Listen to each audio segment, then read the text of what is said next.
जोहार। 31 जनवरी की उस ठिठुरती और सर्द भरी रात को कौन भूल सकता है।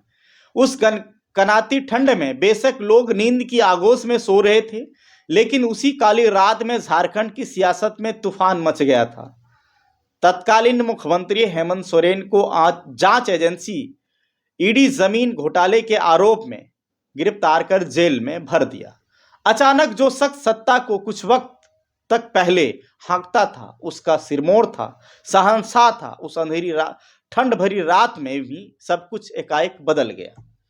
वह बेबस और बेजार सरीखा दिखने लगा। हुकूमत चलाने वाला अपनी बेगुनाही के लिए चुनौतियों के अग्निपथ पर चलने लगा और उसका सामना करने लगा। दरअसल रांची के बड़गाई के 8.5 एकड़ जमीन घोटाले के आरोप में 13 दिन की रिमांड हेमंत सोरेन ने झेली और अब होटवार जेल में उनकी जगह है। रिमांड में हेमंत सोरेन से ढेरों सवाल जवाब हुआ। वह लगातार अपनी जद्दोजहद कर उस जाल से बाहर निकलने के जुगत में। इस दौरान उनके करीबी से भी बुलाकर जवाब तलब और पूछताछ की गई। हेमंत के दोस्त बोले जा रहे विनोद सिंह को भी ईडी दफ्तर बुलाया गया और उस व्हाट्सएप चैट को भी खंगाला गया जो सीएम हेमंत सोरेन के साथ बातचीत का दावा ठोका जा रहा था। कोर्ट में प्रस्तुत इस चैट में ईडी ने सत्ता के साथ साठगांठ और दलाली का दावा किया है। ट्रांसफर पोस्टिंग से लेकर पेपर लीक के सुराग का दावा किया है। बीएमडब्ल्यू से घूमे हेमंत से उस कार के बारे में भी पूछा गया।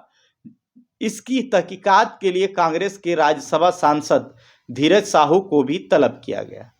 अभी भी ईडी की पड़ताल जारी है और हेमंत के चल अचल संपत्ति का ब्यौरा जुटाकर आगे भी अपनी तफ्तीश जारी रखे हुए हैं।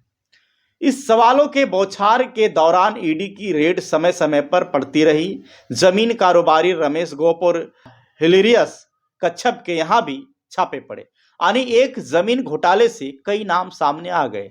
अभी तक ये चीजें और चुनौतियां पूर्व मुख्यमंत्री के सामने आई। 5 फरवरी को नए मुख्यमंत्री चंपई सोरेन के विश्वास मत में भी हेमंत पहुंचे थे। उनकी मौजूदगी और उनके हुंकार से साफ था कि ना इन घबराएंगे और ना ही पीछे हटेंगे और ना भागेंगे। इसका खुलकर सामना करेंगे।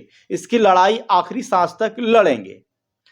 हेमंत ने अपने विधानसभा के संबोधन में कहा था कि भाजपा को एक भोले भाले आदिवासी का मुख्यमंत्री बनना खटक रहा है। वह चाहती है कि मुख्यमंत्री बनने का 5 साल पूरा ना कर ले, नहीं तो रिकॉर्ड टूट जाएगा।